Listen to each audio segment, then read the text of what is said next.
He didn't speak, didn't smile, just sat there on the worn wooden bench watching trains come and go, until something small slipped from his coat pocket and rolled across the floor. When the young soldier bent to pick it up, the station went silent. It was a Tuesday morning at Westfield Station, the kind of place where nothing ever changed except the weather. The clock above the ticket counter ticked a lazy rhythm, matching the slow shuffle of commuters headed for the 8:45 express to Boston. Announcements echoed off the old brick walls, blending with the hiss of steam from the idling train outside. On platform 3, an old man sat alone. No luggage, no coffee. Just a folded newspaper on his lap and hands tucked deep into the pockets of a heavy wool coat. His hair was silver, but cropped short, the kind of cut that never really goes out of style because it was never meant to be stylish. His boots were polished, but scuffed at the toes, like they'd walked a long way before this morning. Nobody really noticed him. He'd been coming here for weeks, maybe months, always on the same day, always at the same time. He never boarded a train. He just watched them. People assumed he was waiting for someone who never came. That morning, Private First Class Aaron Cole was among the crowd. Fresh out of basic training, home for a brief weekend before reporting to his first duty station in North Carolina. He was 21, full of energy, and wearing civilian clothes, except for the army duffel slung over his shoulder. Aaron was halfway through tying his bootlace when it happened. Something metallic slipped from the old man's pocket, hit the wooden slats of the bench, and rolled in a slow, deliberate curve across the platform. It came to rest against Aaron's boot. He bent to pick it up. It was a medal, not the kind you find at a pawn shop or in a souvenir store. This was a Congressional Medal of Honor, heavy, flawless, its blue ribbon slightly frayed at the edges. Aaron froze. He'd seen pictures of these in history books, in museums, on the walls of military academies, but he had never held one, and he knew enough to realize you didn't just have one of these unless you had done something extraordinary. When Aaron looked up, the old man was already watching him, their eyes locked for a brief second, calm, steady, unflinching. Aaron held the medal out. "Sir, you dropped this." The old man didn't move right away. He just studied Aaron like he was trying to decide whether to take it back. Finally, he reached out, his hand steady despite the years. He slipped the medal into his coat without a word. Aaron swallowed. That's not something you see every day. The old man gave the faintest nod, then looked past him toward the arriving train. But Aaron's voice had carried just enough to draw the attention of two other men on the platform, both wearing dark blue jackets with the Marine Corps emblem stitched on the chest. They had been talking casually, but now they stopped mid-sentence and stared. "Was that?" one whispered to the other. The air shifted. Commuters kept moving, but a quiet tension spread across the platform. Aaron could feel it.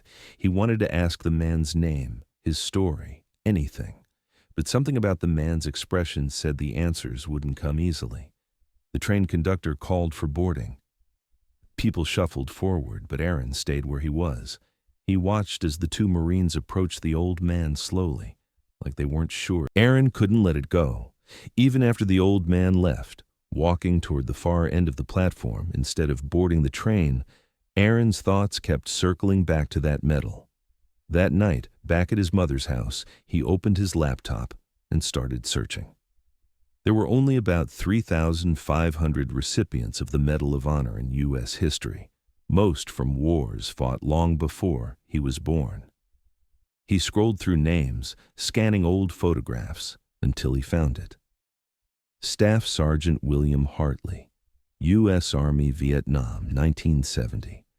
The citation described an operation in Quang Tri Province.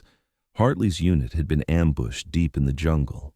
Wounded twice, he refused evacuation, carrying 2 men to safety and holding off an enemy assault for over an hour with nothing but a rifle and 2 magazines.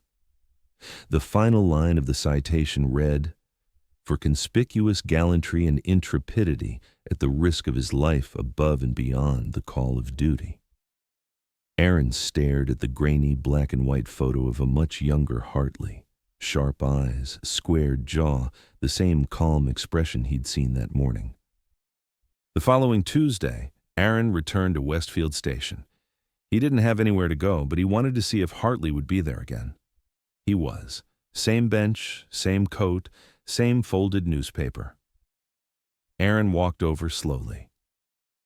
"Morning, sir." Hartley looked up, nodded once. "I read about you," Aaron said. "Vietnam, Quang Tri. Sir, I just wanted to say—" Hartley raised a hand, cutting him off.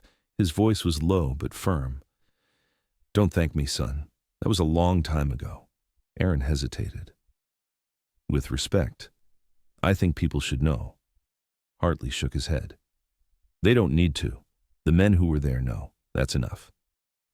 Before Aaron could respond, the 8:45 express pulled in, drowning the platform in noise. But something strange happened. 3 conductors stepped out, lined up beside the train, and without saying a word, removed their hats in unison. Aaron glanced at Hartley, who didn't seem surprised. Word must have spread after that first encounter. Over the next few weeks, more uniforms began appearing on the platform. Navy, Marines, Air Force. They didn't crowd Hartley. They didn't ask for stories. They just gave him space and respect. One morning, a young mother approached with her son, no older than 10. She knelt beside him, whispered something, and the boy walked over to Hartley, holding a small American flag. Hartley accepted it quietly, placed it across his lap, and nodded to the boy. That was it. No speeches, no photographs. But Aaron noticed the boy's shoulders straighten as he walked back to his mother. On a cold morning in late December, Hartley wasn't on the bench. Aaron waited, scanning the platform. Minutes before 8:45 arrived, he spotted him, standing near the edge, looking down the tracks. Aaron walked up. "Everything okay, sir?"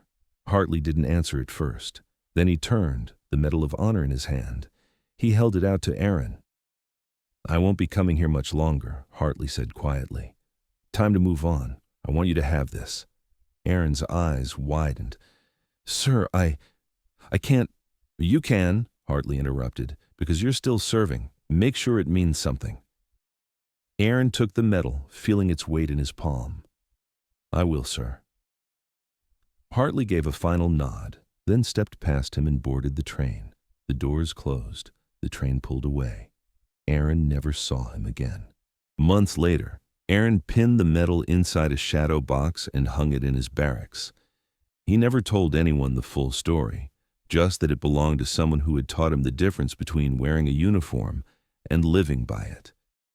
And every time he passed through a train station, he found himself glancing at the benches, wondering if somewhere another quiet man was sitting alone, carrying a story no one had asked to hear.